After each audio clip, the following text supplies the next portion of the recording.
Well, good afternoon once again. I am back in Grand Staircase Escalante National Monument, although this time I am in the Kaiparowits Plateau section, I believe, not the Grand Staircase itself. And the vegetation, though very similar, a good Pinyon-Juniper forest, seems to be some differences here, and there's some species I'm seeing here that I haven't seen elsewhere. And the soil seems quite different. I'm not sure what it is, but it's gray, and it seems to be really harsh because there's not a high density of plants growing here. But regardless, let's just jump right into the video. Now, as I mentioned just a few seconds ago, we are in a Pinyon-Juniper forest, and this is, I believe, the dominant habitat, at least as of now, on the Colorado Plateau, although perhaps a few hundred years ago, shrublands have been much more dominant. Regardless, with two species, we get here, of course, Pinus edulis, the Colorado pinyon, and Juniperus osteosperma, the Utah juniper with its blue juniper fruit on the background. Well, you guys are technically not fruit because conifers don't make fruit, but you know, it's the common parlance to call them juniper berries. And yeah, these are very common trees all over the plateau. There's hardly a place where you won't find them growing unless there's some really weird growing conditions to be found, like harsh soil and whatnot. But we got a few other super common species, or let me say less common, but still quite common species for the Colorado Plateau, such as Purshia stansburiana, the Stansbury Cliffrose it's commonly called. Member of the family Rosaceae. It is distinguishable from other members of the genus Purshia by its leaves, which are kind of really small here, so it might be hard to see, but they have this sort of forked pattern to them. I mean, so is Purshia tridentata, but here it's a bit different. It's almost like it's trying to be pinnately compound, but it's just not quite. You're not going to get much closer from that, but that's sort of what they look like. It's easy to tell when there are bigger leaves, such as, oh, that's a good example. Right there. That's giving you an idea of what the leaves look like on this plant. And another cool interesting thing about them is that when they fruit, they produce these long, plume-like tails on the fruit, which you can sort of see an example of right here in the frame.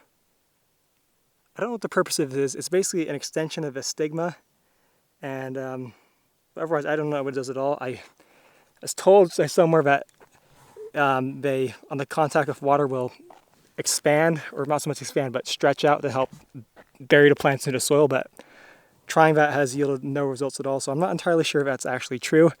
It is a feature you find in a few members of the rose family, especially the ones around here in that subfamily, which I believe is Dryodoideae, such as Cercocarpus. But yeah, and another super common plant you can find out here is Fraxinus anomala.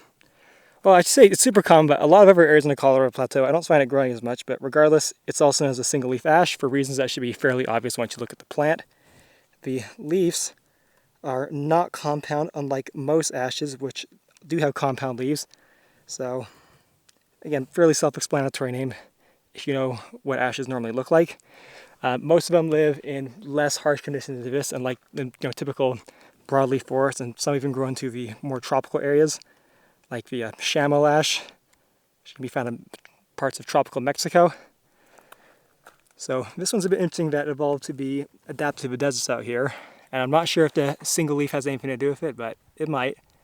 And another feature you can use to tell that this is a member of the ash genus is its fruits, which are these flattened samaras, which, I mean, these ones don't fall that slowly, but if you drop them to the ground, they'll slowly flutter, giving them a chance to disperse further away from the tree. Maples is much better to demonstrate that because they definitely take a while to fall to the ground, but regardless, these are still technically samaras, I believe. A really cool plant, doesn't get much bigger than this, like I think up to maybe 10 foot. And another one right next to this guy is Amelanchier or utahensis, also known as the Utah Serviceberry. It's as opposed to the Utah ash, which has this nice vivid green foliage, it's a bit more drab greenish here. Got these slightly toothed leaves, which you can see. Helps to tell them apart. And another important thing to look out for is the fact that the leaves are borne about on these short shoots, which you can see a good example of right here. So as the tree grows new leaves every year, it also grows a tiny bit of wood, and this sort of lengthens over time, producing these short shoots, which you can see. Just a sort of been an odd feature that helps you tell them apart from other ones, although there are certainly other species that have this. And so also mentioned it's another member of the rose family, although a different subfamily than the Purshia stansburiana, which you saw. Yeah. Really neat shrubs we got out here. And where's number one, of course? Berberis or Mahonia fremontii. It would have formerly been Berberis fremontii, but the genus Mahonia has been totally merged into Berberis. I may have just got those backwards what I said, but regardless, the genus Mahonia has been merged into genus Berberis, so it's technically now Berberis fremontii. But regardless, you can tell it apart from most of the other plants here because it's got these very prickly leaves that are compound. It's a little bit hard to tell because they're short, but you can see right here that they are compound. If I just heard someone behind me. And yeah, very prickly. It's a sort of super spindly shrub, and it produces these normally red fruits, which should be edible based on the other members of the genus I'm familiar with. But again, if you're basing off the other members of the genus, it's not very tasty unless you like jelly it, because it's most likely to be quite bitter and sour. At least that's what the berries of Berberis repens taste like, and I made a video on that one. You can definitely turn the berries into like a jelly, and it'll taste pretty good from right here, but on their own, very, very sour and almost take like kind of like this weird planty leaf taste. So I don't know if these are any better on their own, but I mean, I don't know. I'd probably ever eat something else in that, I guess. Now, once again, I'm not sure why it's so barren out here, and I probably have something to do with the soil. This is the Kaiparowits formation, which I don't know much about the conditions that it breaks down into and forms. It's either Kaiparowits or the Wahiweep, I think that's how you pronounce it, formation, which was laid down in the late Cretaceous. Again, not really sure what the implications of that is, but definitely seems to have an effect on the plants that can grow here. Another one you can see fairly common in the barren areas of the Colorado Plateau, at least around here, is this sort of reddish looking guy. This is Cordylanthus wrightii. I think the common name for that genus is bird's beak, so it'd be Wright's birdbeak. But regardless, it's a member of the family Oroboncaceae, which, as you've seen some of my other videos or seen some of the crime page botany doesn't, you'd know it's a parasitic plant.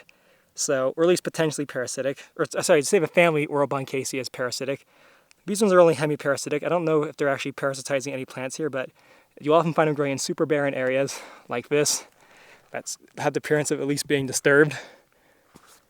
So they can clearly tolerate not having to parasitize any plants, but if they get a chance to, they will. And so we suck the nutrients from the roots. Super neat group of plants. I really like the family Oroboncaceae just because I think the parasitic habit that some of these plants have is super interesting. It's really an amazing marvel that kind of evolved at all, honestly. God, I love the Pinyon-Juniper. Oh, it's another good shrub. Probably the last good one I'll talk about. I don't think there's probably a few others, but this, regardless, is Shepherdia rotundifolia, which is a member of the family Amelanchier. And it's kind of a small family. I think it only has 3 genera, one of which, Shepherdia, has 3 species and is entirely endemic to the western United States. And this one's interesting because it really does not look like the other members of the genus. In fact, it doesn't really look like them at all, aside from the fact it has opposite leaves, which can be seen here, because the other ones grow a lot taller and have this, looks more like a typical shrub. Opposite leaves still, but very different, and yeah. Now, if you look closely at the leaves on this plant, not even closely, it's quite visible. You can see it's this weird powdery substance on the underside of the leaves, and that kind of helps you tell apart from other plants. I don't know what the purpose of this is at all. It's super interesting, whatever it is, and it's got over my hands now. But, you know, I think it might be a deterrent to herbivory, perhaps, because I don't think a lot of animals would want to get that stuff in their mouth. Yeah, so I think it's super tall. Maybe only about probably 6 feet tops. Most of the ones around here only get up to about 4 feet, I've been noticing.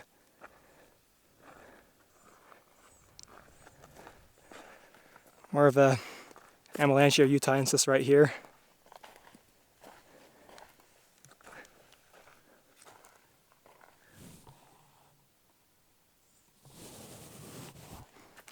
If you ever wonder why I zoom in so much, it's because I'm trying to focus the lens and on something in the background I want to be focused on. And so zooming in really helps me get a better idea of how focused I am, if you ever wondered that. It helps me dial in much better.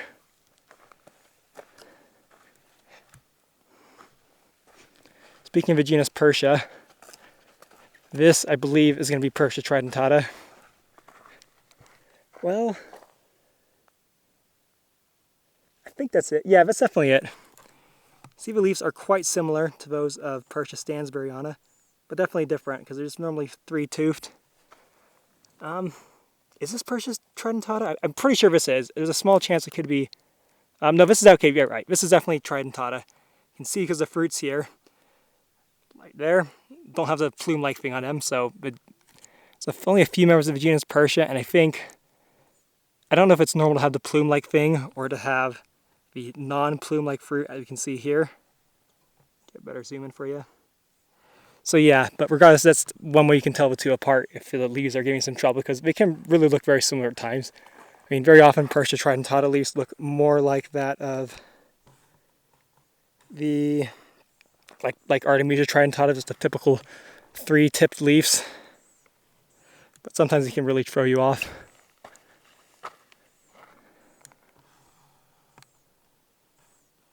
Again, fascinating sight we got out here. Now, continue along further here, it's pretty clear that most of the plants I showed you basically just repeat over and over again. I mean, those are sort of the dominant species, but also really the only species you find here. I'll just take that. Just a lot of other herbaceous ones and some other ones I haven't showed you. But those are definitely ones you see with the most abundance by far, especially the Pinus edulis and Juniperus osteosperma. We also got this prickly pear on the ground, so some Opuntia species. Most likely, it's got to be related to Opuntia, polyacantha, or Aranacea, though identifying which exact species is can be really, really painful, and almost as painful as getting prickled by a prickly pear.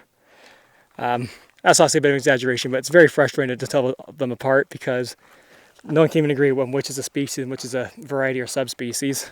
And you have a ton of variation over certain areas, which is never interesting to talk about. Oh boy, here, I'll talk about that plant in the distance there in a second, but another interesting thing to talk about with the plants out here is that there's over a fairly small distances, like 10 or 20 miles, you can find quite a lot of change in what plants you can find. So like, if I was back on a grand staircase just 20 miles or maybe 30 miles away from here, I'd be seeing a lot less of the Shepherdia rotundifolia and a lot less of the Berberis, fremontii, and a lot more of some other plants. I can't exactly remember which one I'd see there. Probably a lot more sagebrush for sure, but also a lot more rabbitbrush, which I haven't seen out here yet. And again, the junipers and pinyon pines, and definitely the Amelanchier utahensis would be quite common out there. But yeah. Now this has been unfortunate to see. This plant I was talking about being in the distance. This is a species of Tamarix. I don't exactly know which one it is. They can be a bit annoying to identify as well.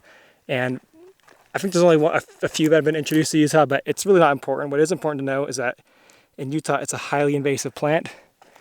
If you find something that looks like a conifer in terms of its leaves growing along waterways, but maybe not quite like a conifer, like a really spindly juniper if you look at the branches, that is a Tamarix, and it's a highly, highly invasive species in riparian areas around here.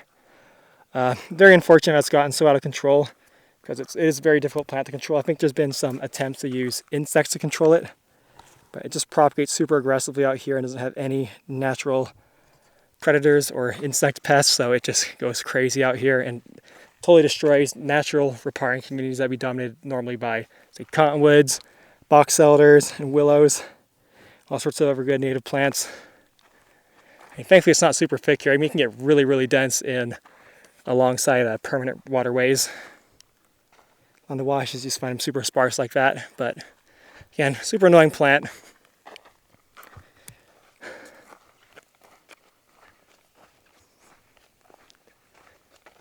Not sure if it was intentionally introduced or was brought by accident, because I mean a lot of these ones were brought by accident, but it could have been introduced, for instance, to stabilize riverbanks or something like that.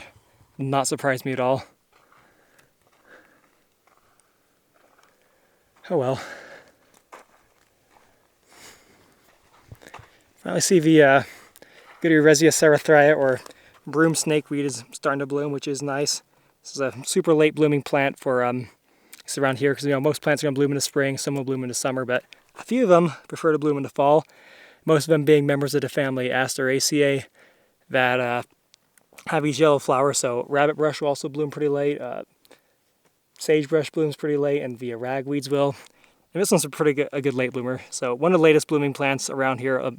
Normally kind of enters full bloom in like September, going into October actually. Of course, also a member of the sunflower family Asteraceae. This one has petals, unlike I think they're most of the rabbit brushes, which do not. Speaking of the family that Shepherdia is, and again, Eleganaceae, as I mentioned, only has 3 genera, about 50 species total, and one of the other genera is a representative of the other really obnoxious riparian invasive tree around here, which is, I can't remember the common name, or scientific name actually. The common name is Russian olive. That's a really annoying one. A super prickly plant at that. It's a just a little milkweed I found down there. I wonder if that's something that's endemic maybe to the formation. I'll have to check that out later, get a picture of it.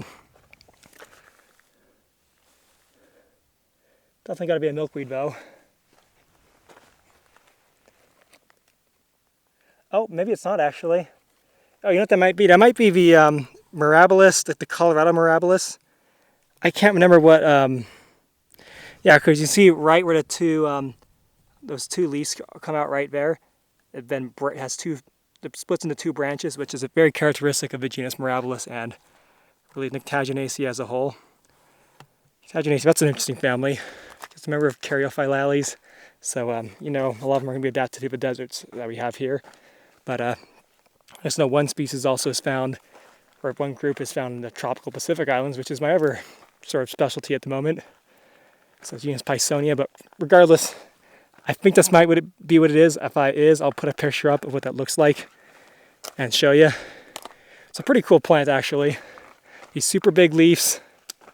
And again, it's not super common on the Colorado Plateau. You only find it in a few certain areas, not everywhere like, you know, the juniper and pinyon pine. But yeah, the family Eleganaceae, it's, yeah, got some good species out here, but also one really terrible one. All right, there's one other species I think is worth talking about here, which is this guy, probably Yucca angustissima, although there's a small chance it could be Yucca bailey. It's a little bit hard to tell them apart, although the size of the flower stalk definitely seems to lean towards Yucca angustissima. The Yucca bailey has a much smaller flower stalk or inflorescence. Well, Yucca angustissima, depending on which subspecies you're talking about, they can get up to like, what, 14 feet or maybe 3.5 meters. The tallest I've seen on that species is just 10 foot tall, or like 3 meters, but still very impressive height. Yeah, I mean, I don't know, they're really hard to tell apart. If you look at the keys, I say look at the leaves and if they're convex or concave, but it seems like on these ones, the leaves are either, I mean, they're concave at the tips, but moving towards the base become more and more convex. So yeah, really annoying trying to tell them apart. I'm not even sure they're separate species even. I'm just kidding, I trust the botanist on that, but regardless, it is very frustrating sometimes when you're just an amateur at this stuff still. Well, anyways, you know, I'm getting better at monologuing, but I'm not that great yet, so I don't think I have much more that's interesting to say at the moment. So, thanks for watching, and see you next time.